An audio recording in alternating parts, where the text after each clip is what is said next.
To the people of all the world. The essays in this book tell us the moral ground we stand on. They are a clear call to action. We are called to understand that climate change is a moral challenge, not simply an economic or technological problem. We are called to honor our duties of justice, to prevent the enormities of climate change, as the price of the lifestyles of the privileged is paid by millions of poor people in the loss of their livelihoods and their lives. We are called to honor our duties of compassion, to prevent the suffering of millions of innocent people, especially the hungry children. Leading environmental scientists predict that as many as 185 million Africans will die this century as a direct result of climate change. Many more will face untold suffering in other parts of the world.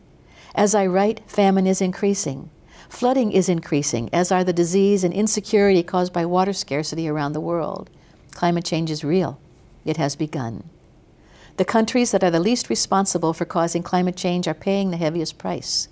The average UK citizen produces nearly 50 times as much carbon dioxide as any citizen in the developing world.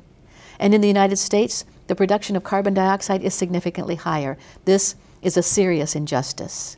As an African, I urgently call on ordinary people in rich countries to act as global citizens, not as isolated consumers. We must listen to our consciences, not to governments who speak only about economic markets.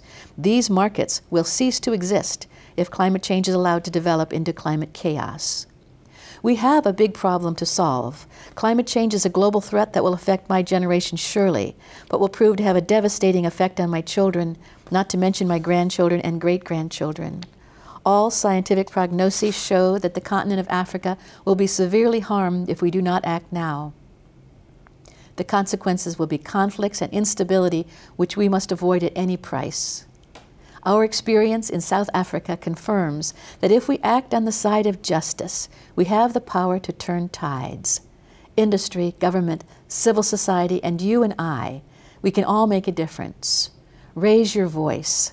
I urge you, brothers and sisters, to work together with campaigners in the Global South and call for strong climate change laws in your own countries in the North, as well as internationally. Do not fly in the face of the poor by allowing the emissions produced by endless and unnecessary business flights to keep growing.